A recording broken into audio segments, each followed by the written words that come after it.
एक बात तो साफ है कि भारत में आतंकवादियों से लड़ने के साथ साथ पहले देश के भीतर छुपे गद्दारों से भी लड़ना है। जो जासूसी करते हैं, ये भी एक बहुत बड़ी चुनौती देश के सामने आई है।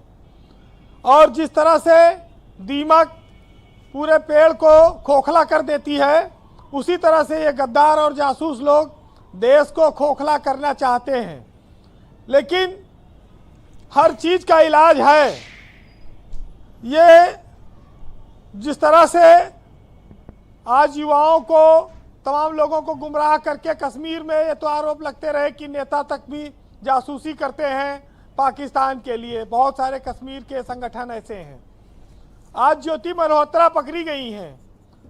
सोशल मीडिया एक ऐसा अनकंट्रोल्ड और लोकप्रियता और कहा जाए नाम पैदा पैसा पैदा करने का कैसा चस्का लग गया है लोगों को कि वो कुछ भी करने को तैयार हैं।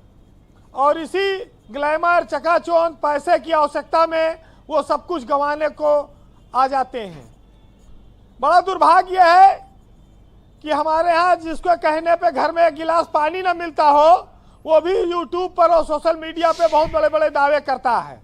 घर में पानी से आपका क्या मतलब है? जिसकी कोई औकात हैसियत नहीं है, वो भी सब ज्ञान बघाड़ते। हर आदमी ज्ञानी हो गया है। हर आदमी आज के ज़माने में सोशल मीडिया का इन्फ्लुएंसर बनना चाहता है। बड़ी दुर्भाग्य है कि उसके लिए तरीके, उसके लिए खबरें चाहे जो हो, ये अपनाई जा रही हैं। ब्रजेश जी, हम लोगों ने बचपन में सुना कि जयचंद बहुत बड़ा गद्दार था, लेकिन जयचंद असली में बहुत बड़ा राजा था, बहुत हिम्मत वाला राजा था, बहुत बड़ा नाम था। लेकिन कहानियों ने आज तक उसकी बदनामी में उसका पीछा नहीं छोड़ा। लेकिन आज लोग वतन के साथ गद्दारी कर रहे हैं और इनको कैसे भुलाया जाए, इनको कैसे छोड़ दिया जाए? खुलेआम जो लोग गद्दारी कर रहे हैं उनके साथ उनको सजा तो मिलनी चाहिए। वैसे ज्योति मल्होत्रा तो 3 बार पाकिस्तान गई हैं। हमारे देश में तो कई महिलाएं कई बार पाकिस्तान गई, कई साल रही और फिर लौट आई हैं। एक नहीं, बहुत बड़े बड़े नाम गए हैं। अरे वो सीमा हैदर तो बिना वीजा के भारत में रह रही है। हाँ, ये तो बच्चे पैदा कर लिए। तो भारत को उससे जासूसी नहीं करानी है ना। ये तो जो कमजोर लोग होते हैं वो षड्यंत्र करते हैं। अब सबसे बड़ी समस्या ये थी कि अभी तक राहुल गांधी परेशान रहे कि कांग्रेस में जासूस घुसा है। अब पूरा देश परेशान है इस समय कि जासूस पाकिस्तान ने छोड़ रखे हैं। कितना मजाकिया स्थिति बनी हुई है सच में। जिस देश के पास खाने के लाले हो, पहनने कपड़े ना हो, महंगाई चरम पर हो, वो देश विदेशों से मिले हुए फंड को जासूसी पर भारत में या अपनी अय्यासियों पर खर्च करता है। वो उस देश के नागरिकों के साथ कितना बड़ा छल कर रहा है, कितना बड़ा उनके साथ धोखा कर रहा है। Very important point.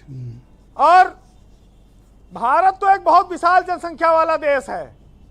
यहाँ पर हर तरह के लोग हैं, आप उनको प्रभावित कर सकते हैं और बहुत सारे लोग इसमें बहक जाते हैं, नौजवान भी। ज्योति मल्होत्रा भी उसी में से एक हो सकती हैं, ये कोई बड़ी बात नहीं है। हम 140 करोड़ के देश में कौन सा ऐसा यंत्र रखे हैं कि ये जासूस है उसको पहचान लेंगे और उसकी निगरानी कर सकें? बहुत कठिन काम है ये नीयत से जुड़ा हुआ मामला है कि आपकी नीयत इस देश को लेकर क्या है। और बेरोजगारी, ग्लैमर और कहा जाए धर्म, इन सब चीज़ों ने लोगों को जिस तरह से प्रभावित किया है, अंधा बनाया है, वो देश के साथ गद्दारी करने में भी नहीं चूकते हैं। तो बस इतना कहूँगा कि भारत में गद्दारों की श्रृंखला बहुत पुरानी रही है जी, लेकिन हम हर गद्दार से निपटते आए हैं। जब पाकिस्तान से निपट लिया तो गद्दार कौन बड़ी चीज है? देश के प्रति, राष्ट्र के प्रति सम्मान का भाव, ईमानदारी और निष्ठा, ये हम लोगों को सिखाई जाती है बचपन से। संविधान में भी है, अब जो सरकारी सेवक हैं उनको भी। लेकिन तमाम बार लोग पकड़े गए हैं। अब वो संसाधनों के असमान वितरण की वजह से भी लोग इसमें जाते हैं और लालच में भी जाते हैं।